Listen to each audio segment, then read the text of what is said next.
The Cats against the Dogs. We are in qualifier number 4, everybody. Battlefield of Eternity is our first map. And let's introduce players before we go about anything else. Over on the left side in blue, we have Captain Rex on Rhaegar. We got Dark Reader, aka Draki on Cassia. Crankle on Arthurs. Alida on Artanis. And Herath is playing ETC. Already a wild lineup considering that this is game number 1 in this best of 3. Honestly, I had to do a double take if I'm in the right game, because it's literally the first map. There's only the pre-bans. Nothing else has been played yet. We have the Dogs on the right side in red with Xemixam on Tyrael, Link on Anna, Jhard is playing Greymane, Master Chips on Yrel, and Torjan is playing Khaldor. So, we are off to the races right from the get-go. And one of the things that... Ooh, hello, Crankle. Yeah, those living bombs that don't spread themselves, gotta help them a bit. Now, if anybody is looking at this and is asking themselves, hey, wait a second, Khaldor, where's my draft? What's happening here? So, as usual, we have so many games in every single qualifier that it's pretty impossible for me to catch every single game live. So what has happened here is that I'm now simply going back and I cast some of the games that I wasn't able to cover at the time because there were multiple games being played simultaneously. So we're today looking at a few games that we missed on the live stream, just to put them back up on YouTube here. And in this case, we have another little banger, because Cats against Dogs so far was, as you can expect from the team names, a pretty fierce battle every single time that we got them. So the three-legged cats over here in blue. We have on the hand of ETC the Guitar Hero, by the way, so no proc rock. This is a map where you don't get a lot of globes, so you gotta be a little bit careful on what kind of talents you take. If you still feel confident enough that you can go for a globe talent, hey, by all means, but a lot of players will decide to move away from that. Big fight already over camp number 1, so action right from the get-go. Good gravity lapse from Khaldor and some nice damage, but Cassia using the choke point to her advantage and forcing them back here. Camp is taken, and then they re-engage into the fight. Bad idea usually. Now the camp is also chipping in some damage, and guess who is back? It's ETC! They get 1 kill, they don't get the second. Alida was thinking about swapping himself to death here, but decided then towards the end that is probably a bit of a bad idea. So yeah, everything's still fine. 1 kill is all that they got. The side layers from the top lane obviously making an appearance here, trying to change the outcome of that fight. But with the numbers advantage now down at the bottom of the map, we are seeing a pretty decent spot. So yeah, looking very, very good here. Already, Crankle is ready, and Low is also out of mana, so it's time to head back. They got the entire wall here, which is about as good as it gets, honestly. We have a level 4 now on the horizon for both of the teams, but still a half-level lead that we're looking at for the Cats, which is obviously pretty solid. If they can maintain this throughout the first Immortal phase, then they would easily be grabbing an early level 7 and give themselves an advantage. So as is, we now have Deathlord as the level 4 talent, and yeah, they are a lot more behind than I thought they would be. They missed out on too much minion experience, as you can see here. So the Dogs have definitely shit the bed a little bit. Lost a bit too much here for my liking, because at this point passive experience is still rather fine. When you look at mercenary experience, there obviously is an advantage because they were able to grab the one down at the bottom of the map. And yeah, it's kind of interesting now that we're heading into the first objective, especially since Tyrael is now in trouble too, and they get the kill. Even with the Tyrael explosion, all those living bombs, that's not going to be a counter kill. They might be able to try for Rexa here, but that isn't working either. So in comes the aggression against Yrel. Master Chips is in trouble too, and the Dogs are getting absolutely crushed here. All of this happening with 3 kills to 0 now. The level lead is pretty inevitable, particularly with the level 7 talent, and they're moving in for the boss, for the Immortal, to start to lock it in very early, at least the halftime show. Now, the red team is replying in kind, and death timers are obviously low, so you're not falling too far behind here, but it's still a bit of a problem that they have to deal with somehow, and it's currently not looking too good for the red team. Unless they're getting a kill or 2 here, they will lose the objective. And particularly the level 7 talent could be a problem for them, because it could trigger another attack from the Cats as they are coming in to try and take some of the heroes out. I mean, obviously, you can always try and bring this back once that you're on even talents again. I mean, technically, at this point, they still are. But the lead in experience or the lead on the objective has already headed over to the Cats, which was, yeah, predicted and inevitable given the situation and given the fact that they lost 3 heroes in the attempt to defend. The blue team honestly doesn't really have to play this aggressively. They can just like buy themselves a little bit more time for level 7 and then head in with that talent, which is why ETC is now up at the top, trying to get some extra experience for the team. And here it is. Level 7 is ready. Now is the time to move in. But Atanis gets caught before that's the case and gets killed. So pretty unfortunate, honestly. And they still will claim it. But that could have gone a bit better. It was the first kill for the Dogs. Maybe a counter kill attempt here with Khaldor, living bombs everywhere. Now the Immortal with 40% of a shield is traveling to the top lane. But they're not done with the fight yet, because they're still hoping to get a kill against either Urel or maybe even Greymane down here, which is possible. But this is a 5 versus 4 the entire time. Now Atanis is now back.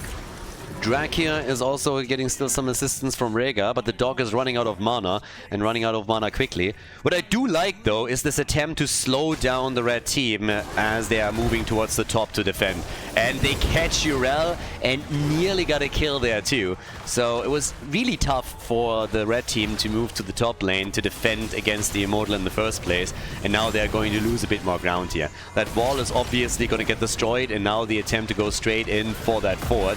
We still talk about a half-level lead now, but if they get a few more kills in, it could get even better. Then again, Crankle, that living bomb did a lot of damage, particularly since he also became the target of the fort. That was a problem. But the fort itself is dropping really low. Now, it's not going to get completely destroyed, but it is insanely close. They get a kill on Cassia, at least. ETC still at the bottom of the map. The counter kill! Atanis! Nice! Now, he's going to die for it, but hell, still worth it. ETC, as mentioned, he's still pushing down at the bottom of the map, grabbing some extra experience for the team, so that's already good news for them right here, right now. When you're looking at the damage numbers, Khaldor, obviously, with all that living bomb and flame strike damage that we observed throughout the first few minutes of the game, is sitting at 25,000. Top seed for him. Cassia, on the other hand, 24,000, so not too shabby from Drake either. They've done a lot of damage at the top lane. At the bottom of the map, the wall is destroyed. A little bit of damage on the fort. Situation, generally speaking, for the Cats is pretty alright. But the Dogs have been able to catch up in experience now. And that was important. They were trailing behind by too much too early. And it had huge impacts on the first objective. But now they're even pulling ahead a bit. So once that we're heading into the second objective, both teams will have heroic abilities and can then play for Immortal number 2 accordingly. Death Coil build for Arthas, so he's going to try and get his hits out with that. Already poking a little bit, just sustaining himself up at the front. Seeing Arthas a bit more often is kind of cool, but his track record generally is not the best. Still kind of fun to see him here, though. Yeah, Jayhard with a big engage here. The Wolf coming in to take Cassia down. Nicely done. He has the level 10 abilities for both teams. 4 kills on each side. We get Syndragosa again. Rega with the Ancestral.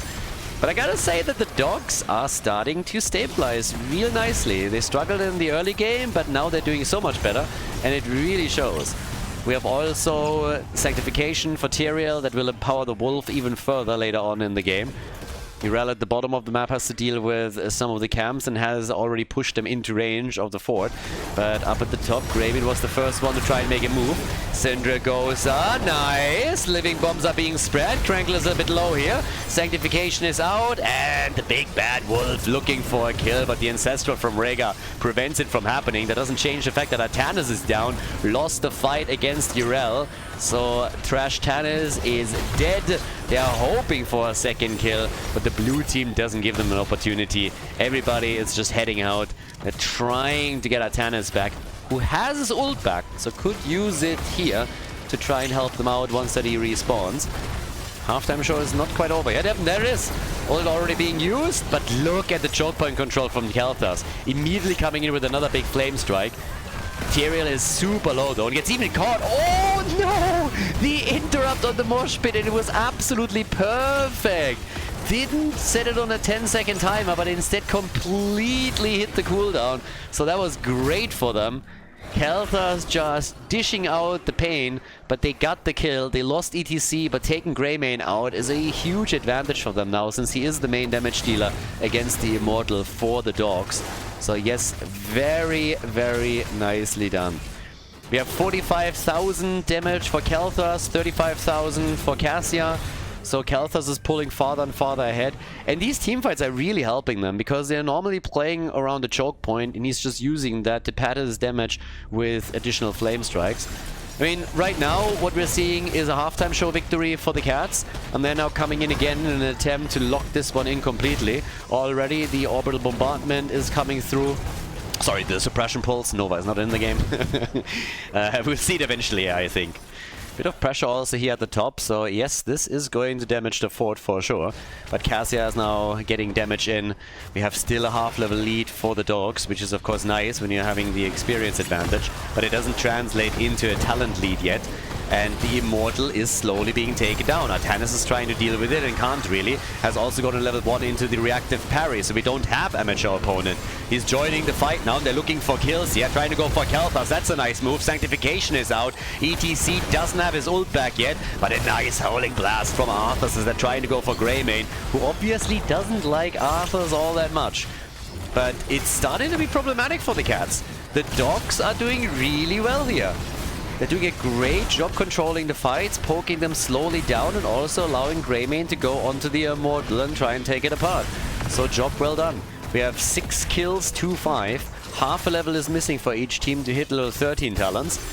2 stacks more for Khaldor, and he's going to have his mana addict ready, which will definitely help him a lot. I mean, survivability is everything right now, so he's going to try and play for that. Another quick attack from Reka. Greymane also in the mix. Artanis is again at the Immortal. They're trying to win it. Nice! Nice! Good move against Greymane. Saves ETC for another second, but they don't have enough damage to get the kill against the main damage dealer on the red team side. But they can possibly take down Tyrael. I'm a bit afraid though that the explosion is going to take ETC. Nah, he juked them. Completely juked them away. So Tyrael with no value here. And you know what? They're actually going to take it. They win it! The blue team, they turn the fight, and now they even get another kill. They take Khaldor out. Howling blast against Greymane. What a nice comeback from the Cats here. Really clawing their way back into this, and this is looking awesome. Job well done. Greymane is gone. And all the way up at the top, we have Master Chips barely... No, he was actually... Okay, he barely saves it. Saves the fort. And obviously now with the Immortal, at least down at the bottom of the map, the fort is falling. The one at the top is going to get destroyed pretty quickly as well. But the situation here is getting... It's playing more and more into the hands of the Cats now again. But I gotta say, it's a really close fight. Initially, it was the blue team that pulled ahead in the game, but the Dogs are fighting back tooth and claw. Right now though, an attempt with Syndergoza to go for the first keep of the game, and with Arthur's ult they might be able to pull that off. They're getting it real low here. It's always a question on how well the Dogs can now defend. If they can get a kill or two, then it might change this, but it doesn't look too good. The keep is gone. Even the core should take a bit of damage here. Not a whole lot. I don't think they can end unless they get some kills, and you know what? They might be able to. Sanctification is already out, so that's already gone. Yep, the core is losing hit points. If finally Khaldor is getting his quest completed, but they're getting a lot of damage in. Damn, so they're actually going for it. And they're going to be able to pull it off, aren't they? This is game. Damn, the Cats. They take the objective, and now 13 minutes in, they take the lead in this series. GG. Well played. The Cats with a victory on Battlefield of Eternity. Before we head into game number 2, make sure that you subscribe to the channel if you haven't done it yet so you don't miss out on any future content here on Khaldor TV. Okay, Tomb of the Spider Queen is our second map. The Cats against the Dogs. The Cats have taken the lead. And the draft in game number 1 was already interesting, to say the least. Now we're heading into the second game, which means that 10 more heroes are unavailable for the two teams because they've been played already. But yeah, this is gonna get a bit crazy. On the left, we have Dracula and Zool, Alida on Medivh, Captain Rex is playing Stukov, Hireth with Nazebo, and Krankel is playing Jaina. So essentially, there's no tank here. Stukov main tank, I guess. Like, I don't know. Whereas the dogs are playing this with Xemikam on Muradin. We have Master Chips on Dehaka, Jhard on Zagara, Torjan on Tacida, and Link is playing Lili. I don't know if there's a bet going on between the teams. The Zul main tank strategy is not too crazy, but it's something that I didn't expect in game number 2. It feels like they're accelerating everything. There's plenty of heroes still available. This is only, I mean, this is qualifier number 4 and game number 2 in a best of 3 series. There's still plenty of heroes available here, but they are already going for the all-out practice games for the playoffs, I would assume, because these are not the heroes that I expected to see on the second map. Having Lili here, then you get Tacida, you get Zagara, so yeah, already getting pretty crazy. Now, as is, we have, of course, down at the bottom of the map, our side laners, which in this case is Nezebo against Dehaka. This is also crazy to begin with. I mean, Nezebo down at the bot lane, I would have expected him to try and rotate between lanes for fast stacks. So seeing him there is a bit wild. Captain Rex gets killed by Zagara, and Muradin gets murdered. Alright. So, kill for a kill. Elida, the Battle Angel, is on 8 stacks on the baseline now. But I mean, honestly, I feel like the comp of the cats is a bit out there. It's a bit too wild for game number 2, if you ask me. Let's see if this is going to be enough. They get Zagara, so that's at least a good start. They got 2 kills against 1. Erath down at the bottom of the map is also pushing Dehaka back out a little bit. But not really something... I mean, honestly, I'm looking at this and I still don't get it. Nezebo side laning? Eh? You might always make the argument of like, well, who else? But he wants to stack. Let the man stack. Let there be cake. He needs to be between the lanes. He needs to take some minions down. Just sitting him on one lane is a little bit awkward. Now we got on level 1, the big voodoo now. Sorry, on level 4. I guess he could just leave Zul down at the bottom of the map and make the rotation without Zul. I mean, it's a bit weird either way. I expected them to just have a good side laner here. There's the drag. No! Is he gonna die? Yes, of course. 12 stacks and he's dead. Sad times, sad times. So, Medivh is down, lost all the stacks that he had. It was a pretty decent creep spread also at the top lane, which gives more vision over to the dogs. And with 2 kills to 2. Tacida went into Plasma Shield and the Static Charge, whereas Lili with a Safety Sprint and the Eager Adventurer. And down at the bottom of the map, Nezebo is dead. Aye! So he's down, and that's another set of gems gone. So both of the teams are actually getting some sweet kills in, deny some gems to the opponent. So far, so good.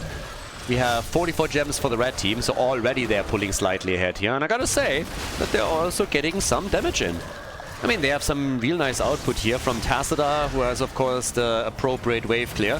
We have Zagara in the mix as well. And they're chasing the blue team easily across the map. Another nice Stormbolt connect here. But Medivh is back to business. They still are not able to save Zul, though. So Zul is gone. And there's another drag. And that's even more trouble now. But the portals are out. Muradin! They got the kill. They block him off. And there we go. Tacida with the wall. It's a fantastic wall. The wall is great. We build it faster than anybody thought we could. It's amazing. Nobody thought it would be possible. But here's the wall. It's awesome. That was better. I'm getting there. So Zagara is down 2. 5 kills to 3. And Tacida in the meantime can of course build the wall, whereas the portals are coming out to just go straight over it. Torjan is being pushed back here and is making it at least out of the fights. These little aggressive attacks that we are seeing from the blue team are so far not as successful as they hoped for. We get the Red Web Weavers, so the first objective for the dogs. Muradin hopping out over here. I mean, right now they're actually prepping for this. The blue team was super eager to get a kill before they have to defend, but that didn't work out for them. So now the question remains, can they actually go in and do a work? Zagara doesn't care about the wall. She found a ladder or something. The wall is there, and she immediately pushes them back out. So yeah, down in the middle of the map, we're having big damage being done. I mean, yeah, they are getting a lot done here. defense and the quick portal rotation is of course nice for the blue team, don't get me wrong, but this is still some decent damage done here. The bottom fight is ongoing and they were able to break through. Zagara is now up at the top and uses the time alone on the lane to get some extra damage in against the towers. Can't destroy the entire thing down here. They have actually not done as much as I thought at the bottom of the map. I thought they could do more there. Lily gets caught and killed. So, yeah, that one's gone. And then in the meantime, we have Muradin, maybe caught as well. Yeah, and he's dead. But so is Stukov. Demoted again. That's not an admiral in my book. Nope. Well, Tacita is still coming in, trying to shield them there. 6 kills to 5. I gotta say, this is getting real spicy. Oh, Nazebo. The Witch Doctor is gone. So, Nazebo is killed. Dehaka's trying to turn in again, safeguarding the 20 gems that he's been holding. That's actually pretty sweet for them.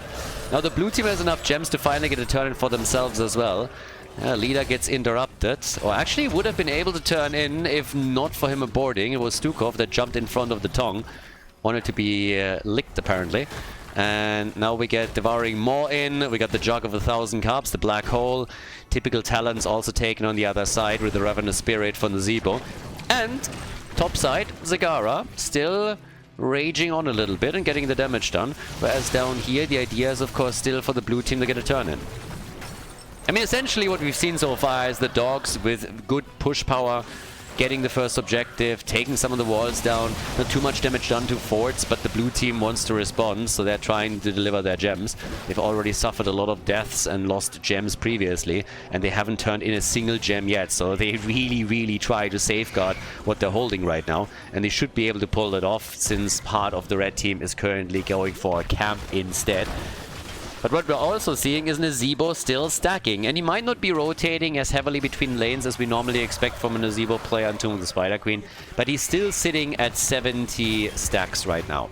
Yeah, this, on the other hand, nearly led to them going straight in for that fort. That Maw is perfect, though. Stormbolt is in, and now they go for leader. 23 stacks for Medivh, and he loses every single one of them. All of them lost. Choke point damage is solid.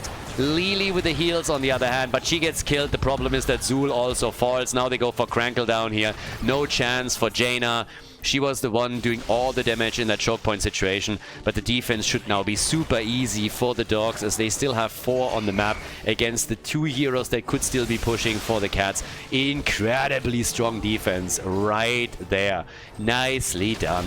So even looking for more kills, and Nazebo is not looking good here. He should not be able to make it. Muradin with another Skullcracker connect, and that is the end of the Witch Doctor. Big shove against Dehaka, but of course the defense is just way too strong now. In the middle is it already has happened. At the top, they're taking the Web Weavers down. Zagara with a few problems at the bottom of the map herself. 11 kills by now, 2-6 and level 13 in their hands. The damage output that we have thus far, 24,000 for Tacita, 23,000 for Nazebo. But this is just overall pretty good showing now from the dogs. They obviously won Game 3. They want to bring it to a final map between these two teams and stay in the winner bracket. The Cats are trying to somehow get back into the game, but they're now trailing by an entire level. They're trailing a talent, and it is going to be tough for them to bring this back, particularly since the red team has now secured their second Web Weaver wave, and they will execute that with a talent advantage, with a level 13 talent that the Cats just don't have yet. An attempt to go for Muradin, though. Yeah, Avatar is back up, could be used, does so, and might still die here. Gets the heal from Lily, and it's barely enough. They save the day for now. Lots and lots of ults used in that last fight in an attempt to get a kill, but Muradin is still alright. Now the Web Weavers are starting to go for structures, particularly the top lane is in real trouble, and this fort is likely going to get destroyed. The big question is how much more damage can they do on the other lanes. Zul, of course, with all the wave clear that he can bring, is defending in the middle of the map very easily, but they're pushing through the bottom of the map now like hot butter through cheese, coming in for one hit after another. The fort about to fall here, top side already gone. Finally level 13 talents for the Cats. in the immortal worlds of Tigers. Hell, it's about time. But the level 13 talent is not enough to net them a kill here. They already lost a lot of the top lane. Again, portals are coming. Good damage against Drak here. Not enough to force a kill. But they're coming back slowly. And this is still a problem. I mean, honestly, nobody is taking care of this. This is going to damage the keep. It's not going to get destroyed. But every kind of damage this early is going to help a lot. Dehaka with a good isolation here. Trying to get out. Good damage against Jaina. Maybe the potential for a kill. Good shove. And Dehaka looking for a chance. Dracula moving away. And the top side keep is taking way more damage than I honestly thought it would. The entire wall has been destroyed. Nazebo is now on the way. And he is going to try and save it. I think he will be able to, but this is still incredibly dangerous. Keep in mind there's a boss at the top lane that could be taken once that they have a level 16 talent. And it would destroy the keep for sure. Stacks on Nazebo also not too crazy. He's at 107, which isn't shabby, but it's definitely not amazing. Nazebo is still missing here. More against Medivh. He died 2 times already. He gets more. He dies again. Another 11 stacks that were now lost to his baseline. Medivh is not going to complete his quest in this game. It's just not going to happen. That's the 3rd time that he died, and I don't think it's going to be the last time. It will be insanely difficult to complete this. But 6 kills to 12, bottom fort about to be destroyed. So you can already tell it is an uphill battle for the cats.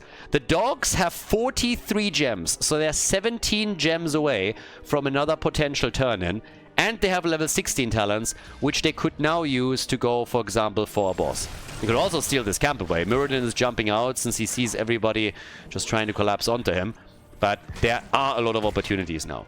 First of all, some of the heroes should definitely safeguard their gems. Master Chips is holding 14, so this is something that he could definitely try and get rid of.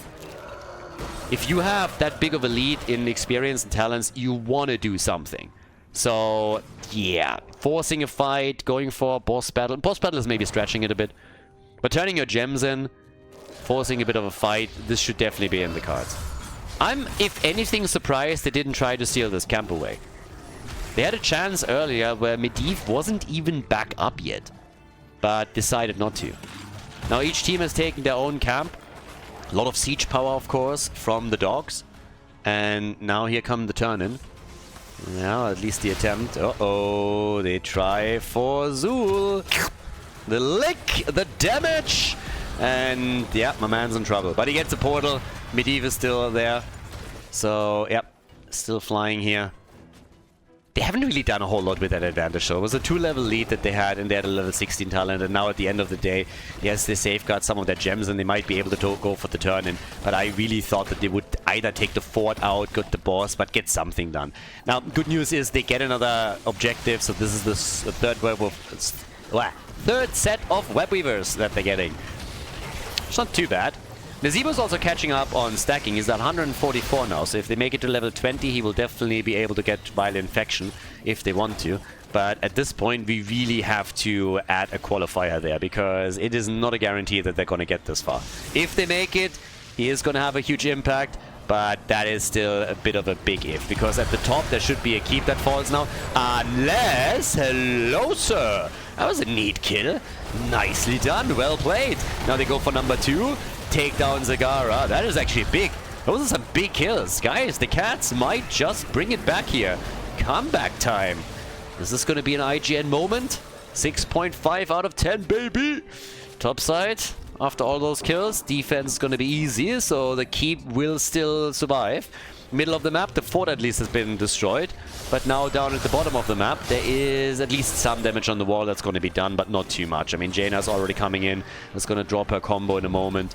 And yep, he can do the same thing. They might be able to break through the gate here, but obviously they wanted way more than this. This backfired quickly. This was bad news for the dogs. They were hoping for so much more here, and it just didn't work out that way. So a little bit of a sad panda moment, I suppose. But, yeah, what else are we getting? Half-level lead is all that we get right now. And 84 gems in the hands of the blue team. Now, they're still waiting for their second turn-in. This is an opportunity to do exactly that.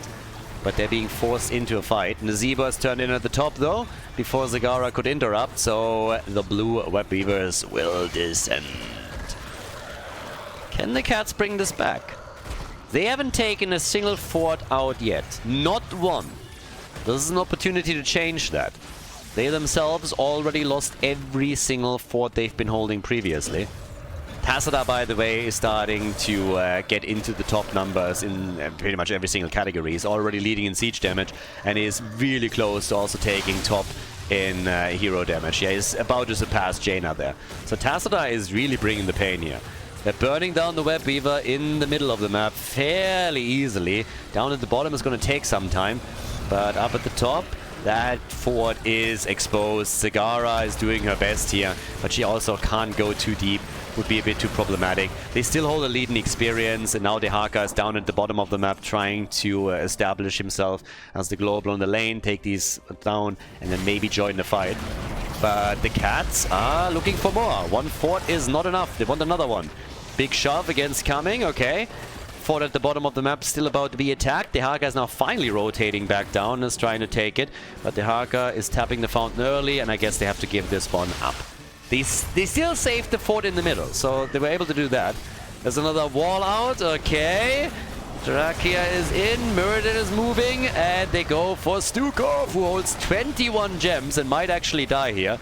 Is pretty close to it, but the drag misses. The Tong does not connect. Zagara currently not here, but she is starting to join up. Fort in the middle is about to get destroyed by a minion wave, and does. But down here, the party continues. So, level 20, super close for the dogs. Everybody's low, by the way. Dehaka coming in is at least going to kill one. They kill two. Dehaka with the double kill. Jaina gone and Zul as well. Now they make a move for Stukov. And even Medivh gets attacked again. He's currently sitting at 15 stacks. Yep. Stukov has already died. And boah! Medivh gets into Raven form at the last second. Yeah, a lot of gems were lost for the blue team in the last encounter. They're down to 13 now. And there is still a boss up. So it's a 5 versus 2. And if you don't take the boss right now, then I don't know what you're doing. Then you should probably start uninstalling the game quickly, because it's the most obvious play that you could possibly make. Medivh can hover here all day long. As long as you don't get ley lined and he is on cooldown, you're gonna be fine. With the level 20 talents in your hand, this top side keep is gonna get destroyed. And since we're already 17 minutes in, there's a real chance that they're gonna be making a play for game now. Zagara with the Tyrant Maw, cooldown reduction is of course going to big for them. And also in addition to that, we have the Jug of a Million Cups and Kugelblitz.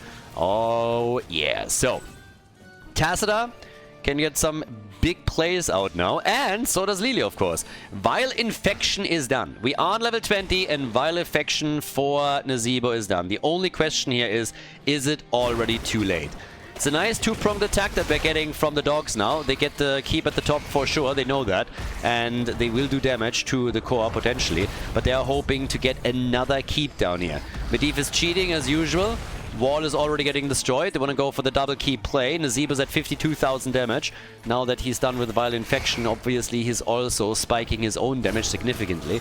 And this entire play from the dogs didn't really pay out. They got a keep at the top, but I think they could have done some core damage if they made a move, which they decided not to do. So, yeah.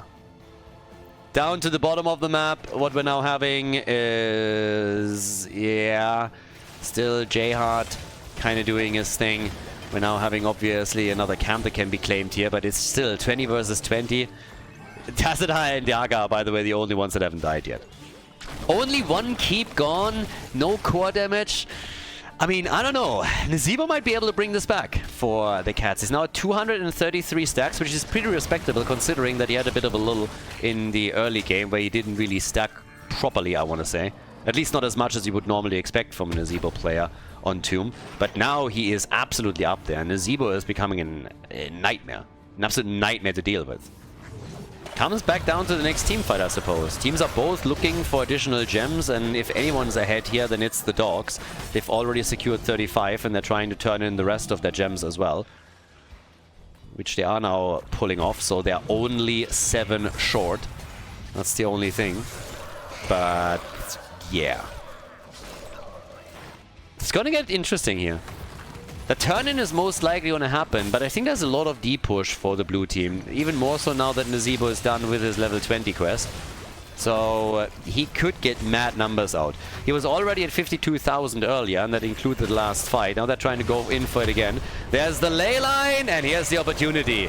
But the double hit, Nazeebo gets a bit caught here by Muradin for a second, but look how quickly the damage is now spiking for the Witch Doctor. Nazeebo, every single ability that he YOLOs out nets him 3,000-4,000 damage easily. So, yep, this in particular, mad numbers for him. And Muradin is down. So is Tassadar. 66,000 damage for Nazeebo. 67,000. He's absolutely pumping out the numbers.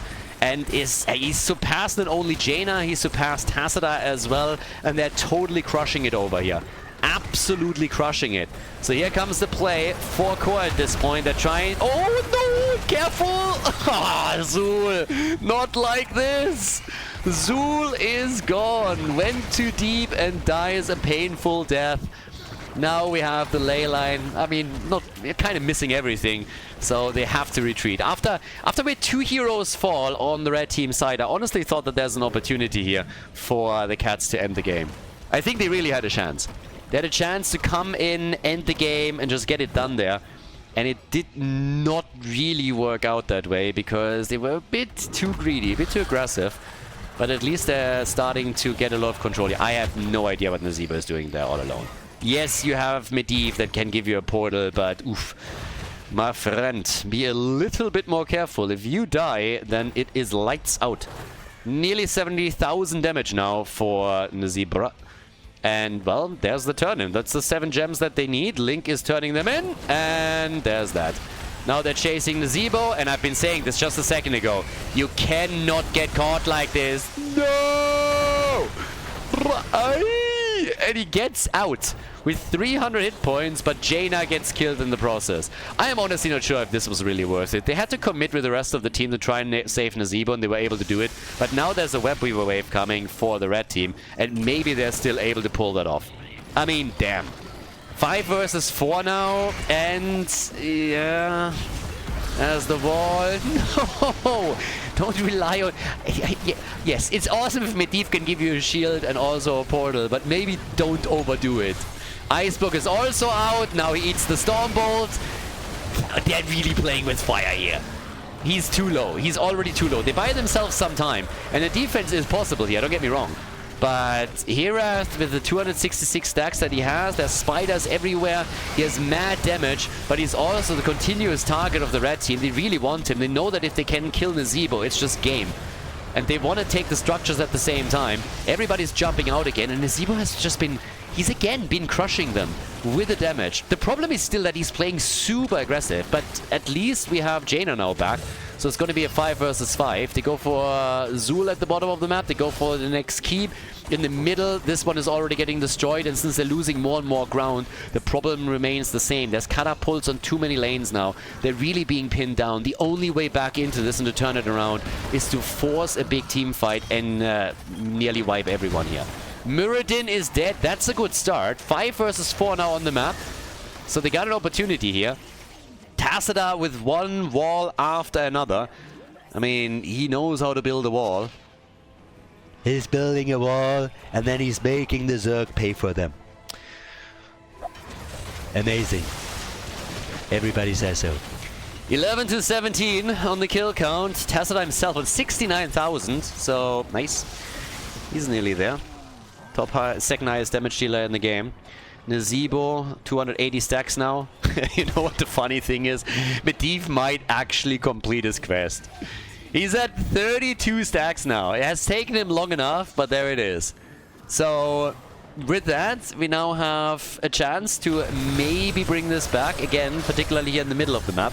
Look where the Web Weavers are starting for the blue team, though. They get the objective, but the top and the bot lane are starting all the way back out there. Here in the middle, they have a camp and they have Web Weavers. Muradin is back for defense, so this is an opportunity to go for... I mean, again, eventually they have to make a stand, so I think this is going to be it for them. They're going to try and just barrel through here, burn that keep down, and then go for core. What else are they going to do? All of the AoE damage that we have from Tassadar is not going to be put to the test here. There's also the aura that they have from the camp, so that's helping them. But the Web Weaver is disappearing quickly. Zagara is pushing, Tassadar is doing what he can, everybody else is jumping out, and they're doing well here. Ice block, nice, saving Jaina for now, but they defended. They defended the middle of the map. The core shield isn't even scratched, so they forced the blue team back. We're 25 minutes into the game now. 25 minutes. Cats are doing everything they can to try and bring this back. Nazeebo is on 300 stacks any moment now. So at this point, they're focusing onto the bot lane. They still have a chance there. Maw is missing. Completely whiffed. Yeah, they come in. Oh, ice block. Yes, Nazeebo was the target once again. One keep is gone. Bot lane keep likely gonna survive. Muradin. Oi, oi, oi, oi, oi. Lily coming in with the heals and helping them out here, but holy hell. Nazeebo is now at 93,000 damage. Keep in mind, when he got his level 20, he had 52,000 damage. And since then, he nearly doubled his numbers. Nazeebo nearly doubled his numbers, and he surpassed everybody else in his damage output. And now he gets caught where? What? Why? No! What happened here? No! Not like this! What just happened? How did he end up there? Dude! No! 18 kills to 11! And now it's a 5 versus 4. Nazeebo is missing. And they're trying to attack. They're trying to get a kill. Muradin gets out, but I don't know what's going on here. Boss is up. You could even go for core or destroy the final keep here. Dehaka with the isolation. They're going for the next kill. What is the blue team doing? No! The cats! What? They're trying to buy time for Nazeebo, I guess, but they're going to lose more heroes in the process. Jaina gets absolutely murdered. Totally killed here. And now the team's just on the run. They're going for... Yeah, that's the end of Stukov. If he doesn't get into the portal quickly, and the CC chain is there, and he gets out with 100 hit points. Oh my god. I mean, Nazeebo is back. That's the good news. Nazeebo is at least back to business, but now the boss is gonna get attacked, and if this boss is taken, then it's game. They know that too. Of course they know that. If that boss gets claimed, it's just simply game. Leyline is ready. They have a leyline, so they need to dodge the leyline. They're already zoning that, and Nazeebo is going for core? Okay, but the team is losing in the meantime. Stukov is gone. There's the leyline, and Nazeebo is going to... And it's going to try and take the core down. Alright, I mean, again, level 20 Nazeebo, be my guest. I'm just not sure if he can actually pull that off. Red team has realized it. They sent Zagara back, and now Nazeebo is losing hit points and losing them quickly.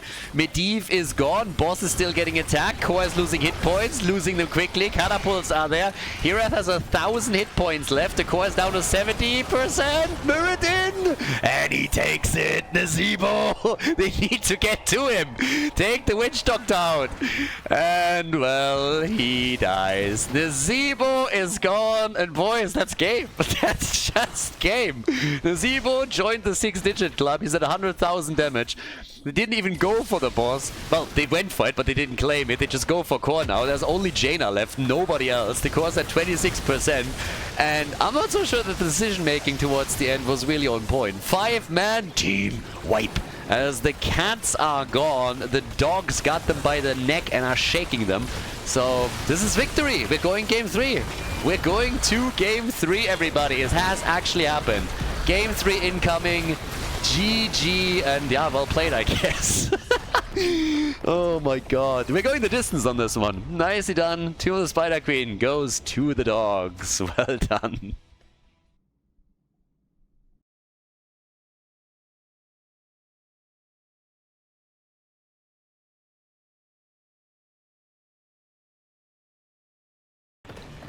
Game number 3, Dragonshire. Well, that was a spicy one on Tombs, and now we're going into the final map of the series. We have Drak here on the left for the Cats with Li Ming, Hirath on Zeratul, Crankle on Anubarak, Captain Rex on Karazim, and Alida, our Battle Angel with Kerrigan. The DogZ, on the other hand, on the right side of the map, after a successful game on Tomb of the Spider Queen, are now playing with Xemixam on Falstad, Torjan on Leoric. We get Link on Deckard Cain, Varian played by Jayhard, and Massa Chips is playing the Big Fat Panda. Fat Illidan is in the house, and his name is Chen. Okay, with that, we're good to go. Which team moves on to the next round? I mean, it's a spicy series, honestly. The first game was already kind of cool. It ended a bit abruptly with a really nice push early on by the blue team, but then in game number 2 it was just a 30-minute game with one hit after another, the kill after kill, Nazebo hitting level 20, nearly turning the game around. And then they made some really questionable choices in their attempt to finish it, so didn't quite go the way that they expected. But either way, as we're now heading into this, what we have is an opportunity for both of these teams to move on to the next round of our winner bracket, of course. And yeah, who's it going to be? Because at this point, honestly, I really don't know. Both teams had great opportunities. Both teams showed some fantastic coordination. And both teams had a couple of moments where they were honestly inting. So you don't know what you're getting here, really. We have with the Zeratul now at least someone that really enjoys some spicy chicken. And he's going to be on Falstad whenever he gets an opportunity. Here it's already getting drained over there. Yeah. And over towards the right side. There we go. One more thing, by the way, if you ever make it to Valencia, what you guys... So first of all, if you haven't been in Valencia, you should really come. It's a fantastic city for vacation. It's amazing. There's insanely good food in Valencia. You can go and do tons of stuff here, being it on the cultural side, or if you want to do sports, if you're into marathons, there's always marathons here in the city as well, and it is very enjoyable. So I can heavily recommend that.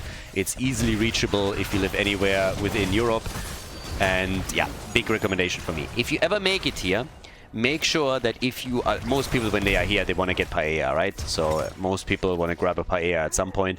I can heavily recommend that if you make it here, get a paella negra. So it's pretty much black paella, and it looks absolutely disgusting. It's with squid ink. It tastes amazing. Like, I will never forget the first time that I ate it. We were in a restaurant. I was with friends there from cycling, and they basically ordered 2 paellas. One was the traditional Valenciano paella, and the other one was paella negra. And I looked at the black one. I was like, this is disgusting. I'm not eating this shit. This is just horrible. I mean, who would ever eat this? Ugh. And I just ate the normal one. And then after a little bit, I realized all of a sudden that the black one was disappearing extremely quickly. And I was like, huh. Like, okay, like I'll eat one spoon. It's not gonna kill me when I eat a little bit and I just try it. And ever since then I got hooked on this shit. So if you ever make it here, write it down for yourself. Black paella, paella negra, that's what you wanna get. So yes, big recommendation here. Currently coming up with this because we had friends, family over here, and were grabbing food with them, and they had the exact same reaction that I had. Everybody was just like, do you really want to order this? I mean, this looks disgusting. And I was like, yep, just trust me. And everybody was blown away. So, yep. But either way, we now have 2 kills to 0. We have a bit of extra control here from the red team, so it's kind of interesting because the blue team is the one that locked the kills in. But we have the dogs in control of the objective, at least at this point. Down to the bottom of the map, though, more damage is being done. So the blue team, they are recovering one of the shrines, and they have also done some structural damage, which allowed them to go for the bot lane wall. So good attacks. Overall, you have, of course, both teams trying to go for a bit of a sniper combo, I want to say. The blue team more so than what we're seeing from their opponents here, considering that they play with Karrigan. They have a Nuburak to start the CC chain off with a big dive, and then Karrigan can follow up on it. The taunt exists for the dogs, but there's not as much follow-up as you would normally expect here. Deckard Cain can at least lock the targets down a bit more. But down here, it's all about them trying to also block Harazim a bit, who gets another dash target in the form of Li Ming and makes his well out of the fight. Crankle also able to escape. In the middle, they're trying for a kill, and Leo! Low, but not dead. No trait has been activated here. In the meantime, Seeker in the dark, we get Calamity, so the action is definitely on. and they're jumping at the bottom of the map at every opportunity they can get to try and get a kill. And of course, the main goal is to get control over one of the shrines. But the taunt is there. Karazim, Leo, yeah, they should be able to get it, and they don't. Karazim gets out of the fight.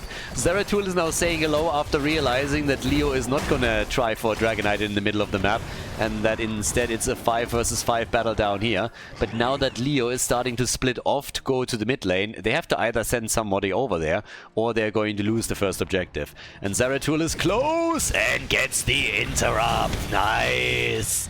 Kerrigan also immediately on the job, trying to help them out. It's a fierce battle over objective number 1. It's an absolute fierce battle. Kind of crazy, honestly. The red team has more or less pinned them down up to this point, but finally with a kill on Chen, the balance should tip in favor of the Cats for this particular play. So, yep, they're starting to move in here, starting to move down to the bottom of the map in an attempt to get this one done. And, yep, so far so good. They go for false start and nearly got the kill here. So, momentum is currently shifting. With Zeratul claiming the top shrine and them heading closer to level 10, there's even a chance that they're going to be the first ones with a Dragonite. And I guess at this point the chance is nearly 100%. Unless, yeah, no, it's a Dragonite. We're trying to invade at the bottom of the map and retake the shrine, but this didn't happen in time. Therefore, easy games for them. They're making the plays here. We now have 3 kills to 0. We have level 10. And just generally speaking, the Cats are off to a solid start here. No ult taken yet for Anubarak. He's currently in the Dragonite, but will be claimed then afterwards, right away, I suppose. The red team is still nearly half a level away, more than half a level actually, from their own heroic abilities. So they find themselves in a bit of a pickle. And there should be a lot of damage done, particularly with Zeratul still sitting up at the top. He can now take half of that wall down. At least the tower should be destroyed. Here in the middle, a bit more damage will be done to the fort. They're not getting the entire thing. I really thought that with level 10 abilities, they would try and consolidate their efforts on one lane and destroy a fort, but that hasn't happened. They got, of course, a lot of experience, which helped them to now stay still a level ahead of their opponents. But at this point in time, everybody is picking up their ults, and yeah, up at the top they go for Leo. 7-sided strike came in. Zeratul also. Zeratul actually in trouble now and gets killed. So there's finally the first kill for the dogs. They're able to get one hit in. But the battle isn't over yet. They're chasing. They want more. Kerrigan with the combo on the choke point. Li Ming missing the orb here. Could get more damage in and interrupt Staggered Kane with a quick wave of force, and Link is in real trouble here. Link is actually low. Gets stunned once by Anubarak. They're trying to get a kill here and can't really make it happen. But now with the Entomb, it's Anubarak that dies. Really nice effort. Leo with the Entomb. Now they also go for Kerrigan. Leoric sacrifices himself, and that's a kill for Li Ming as she drops Varian. So Drakia might fall now, and likely will, but still was able to get multiple heroes killed on the other side. So, yep, 6 kills to 4. It's again a pretty spicy game, very reminiscent of what we've seen in game number 1. Both teams at each other's throat, with the dogs bringing it back in the mid-game. After level 10 abilities are hitting, they're starting to find their stride here. We now are 8 minutes in. Karazim with good damage against Falstad, but the birdie is starting to move back out here. Crankle, yeah, nearly gets the bird, but the stun doesn't connect. It would have been kind of funny if we would be able to do something here. The problem is also nobody was close enough. Just stunning Falstad out is not going to help you enough. But I really like the way that they started to play this one out. So we have 17,000 damage for Varian. He's interestingly enough the top damage for the team, followed by Falstad, 27,000 for Li Ming, and now level 13 talents are coming together for the two teams. Still a bit of action down at the bottom of the map, obviously, as they're hoping to finally get some extra damage in on that fort. And Chen, yeah, and Chen is gonna die, isn't he? No, he has triple pandas and gets away. Damn, Cocoon on Varian, but even that shouldn't really be helping them too much. But I like that we actually have triple pandas over the barrel. Now, I'm a big barrel fan, but we've seen it so many times, so now slightly different approach from Master Chips. The fight is not going well, though, for the red team. Let's be honest about this. They're all a bit low. Nearly everyone on their end, or the most of them, have already tapped the fountain. And this was always a 4 versus 5 with Zeratul sitting at the top lane. So this should have gone a bit better for them. They at least are able to get lane control and therefore control over the shrine down here. But the situation is still a bit awkward, I'd say. Awkward is probably a good way to phrase it. Now it's a 4 versus 4 and the combo is in. Stun into stun. Varian in some trouble. Another Calamity hit. And Dark Druida, Drag here, he's going for a kill. Crystal is already being used. Taunt is out. Chen comes in. No ult for him, obviously. And since we have Zeratul also saying hello, the entire 5-man is ready, with Leoric joining the fight as well. But that's double control now, and Zeratul is getting them another Dragonite. 34,000 damage for Li Ming, and DK number 2. With Zeratul moving towards the top immediately, and the rest of the team starting to do damage down here. Quick taunt. It's not going to be enough to take an Uberak down. With Falstad here, they might be able to change things, but Link is a bit too slow with his follow-up from Deckard Cain to really lock the target down. So now they're trying to turn it onto Varian, and he is pretty hardly isolated. Yep, and that's the end. Varian is dead. At the top, the Dragonite should be able to take the fort out. At least it's going to get it super low. It's always being chased here by Leoric.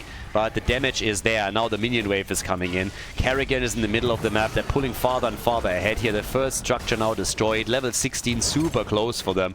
And they're definitely starting to gain a mad amount of momentum here. They've been always starting to pull ahead just slightly. But the dogs, they brought it back. And had several opportunities also to maybe pull ahead as well. But now that level 16 is close, now that the first fort is gone, now it's more difficult for the red team to take top lane control for the next objective. Things are starting to shift a little bit. Enget therefore fairly dangerous. Epicenter is in as a level 16 choice. We now have Sentence to Death. Also Mirror Ball, Cleansing Touch, which is a nightmare when you're playing with a Varian combo. Varian's ult is, don't want to say fully negated, but it's getting a lot less useful when you have Kharazim just dashing in time and time again and negating it whenever he can. So yeah, it's gonna get tricky here. For sure. Kerrigan also with the extra damage with the painful spikes right now. So all of these stun follow-ups are gonna make it so much easier for them now to get kills. They haven't really been able to use the talent advantage too much, so it was a window, but it wasn't used for too much just yet. But we have another chance here for them to make a play for the Siege Giant camp at least and steal that away before the red team is ready to fight. Could happen. Damage is being done. Yeah, 16 any second. Falls that low, and even with the ult of Deckard Cain, they cannot save him. They can't get a kill here. Deckard Cain now isolated too. They're going for Varian. The old man gets followed. Kerrigan wants the kill, barely misses it. Yeah, there's the dive, the stun, and the end of Deckard Cain. So, momentum, baby. Even Chen goes down. Only Leo survives. The fort gets murdered. Down at the bottom of the map, the Siege Giants are also trying to eliminate the last one on the map for the red team. So this game is currently only going one direction. It is one-way Heroes of the Storm, and the keep in the middle won't stand the prayer either. Even with Falstad coming back, he could Gust, I suppose, but I don't think that even the Gust is going to save the day for them. So all the forts are gone. One of the keeps is gone. A 2-level lead now for the Cats. They came into this with sharpened claws after their loss on Tomb of the Spider Queen, and they are absolutely crushing it now. 7 kills ahead, big damage, and the play for another objective, for another Dragon Knight that they can execute now. There's camps taken all over the place. Down at the bottom of the map, they're moving in. We have them taking the Siege Giants. Zeratul is still sitting up at the top, only as a bit of a sentry ward. They're not even going for the Dragon Knight just yet, but they're setting all of these camps up now to push the bot lane, push the top lane. Anuburak, he's going to need some assistance here, or he's going to be on this camp for ages. But yes, that on the other hand shouldn't happen. So they're trying a counter kill, and they might even get it. They barely miss out on the kill at Varian. But yeah, that Zeratul play, a bit unfortunate. Then again, while they are all fighting at the top, this is happening down here at the bottom of the map, and this could have a mad impact, especially if they're now moving towards the top lane to get control over that shrine. That could help them even further. So one tower is already down, Siege Giants and the Bruiser camp doing wonders here. The gate destroyed. With Falstead and Leo defending, that means they have less heroes available in the middle and down at the bottom of the map to try and deny the Dragonite. But Chen is already on it. He claims it. And to be fair, they didn't even move towards the top to take this immediately. So, yeah. So there we are. We now have half a level until 20. And Nubarak has never even finished this, so he had to fall. And Nubarak got one. He got one single minion of the Bruiser camp. One single mercenary is all that he got. So now that they're coming in to take the rest of them out, they're gonna nick a little bit more experience, and that means we have them closing in on 20. Storm Talons are now available. They got the 5-man backup on the map. We got Twilight Falls now, cooldown reduction. Tal Rasha's element is in, and this is of course where they are going to try for Dragonite and gonna try and end the game as well. Likely through the bot lane, claiming another keep. Bot lane is usually where you want to make your big play. But they're even shifting heroes around just to get Zeratul into the DK. Are they going to go straight for the middle or through the bottom of the map? Time will tell. But as is, we obviously have them in a really nice spot. If you have Storm Talons, your opponent doesn't, and then in addition to that you also have an objective, a camp at the top lane. It's full on control over the entire map now. 61,000 damage for Li Ming. Just compare that to the top damage on the side of the DogZ. It's still Varian, by the way. Varian still has top damage, more than Falstead here. The triple frontline that they're currently playing is not working out as well as they were hoping for. And even with Chen going for another ult, he's not getting the numbers. Falstead, he is doing what he can, but he can't even keep up with Varian. Now that we're moving in here, the Dragonite at least gets burned down very quickly. He might not even get this keep if they continue like this. Now, the DK is getting good numbers in against the heroes, and now that he's finally starting to focus on the keep itself, I guess they're going to drop this after all. Specifically because there is no level 20 for the opponents. The dogs are still trying to get their Storm Talons in, but they are way too far away from this. There's also a camp on the bridge now. Finally taken out by the towers, and Leo is now dealing with the rest, but that's the second keep that gets destroyed, so they're losing more and more ground here. The problem is obviously that the dogs haven't even taken any forts out. So, yeah. Which at the end of the day just simply means that you have mad catapult pressure on every single lane against you, and the dogs, they just need a breakout fight. They need level 20 first, and then they need to somehow break out here. Win a big team fight. I don't know if they can. I mean, certainly not like this. Varian gets caught and killed, and Falstead is just a bit too late on his ult. Has the level 20, but even the wind tunnel here couldn't help them. So now we have them on level 20 talents, but it's a 5 versus 4, and they are hard on the chase. You go for Master Chips here for a moment. Mad amount of potions on the ground, but even that doesn't help them. Zeratul is a bit low and will need a few heals and gets them now, but they're starting to poke against the core, and of course the whole idea here is to slowly whittle this down, get a couple of catapults to connect with it, maybe another kill. Varian is down for 30 more seconds, and as Siege Giants and catapults are now starting to attack the core directly, you know where this is headed. We're 17 minutes in, and catapults in particular are starting to hurt, so the dogs, they have to move out in order to defend against them, but that also makes them vulnerable. Chen is experiencing this firsthand. Zeratul made his way back out of this, but Chen is gone. That's only 3 defenders left. They go for the bird and they take him. And Nubarak is still alive and kicking, going for Deckard. Yeah, Karazim is the only one that falls, and to be fair, that's their sustain, but with the shield already gone, and now Catapult is attacking the core, this is gonna be it. The dogs, they lose. Dragonshire goes to the cats. They are able to win it in the end. A 2-0 victory. A 2-1 victory. My bad. For the cats, as they take the dogs out and prove to be superior here. GG, well played.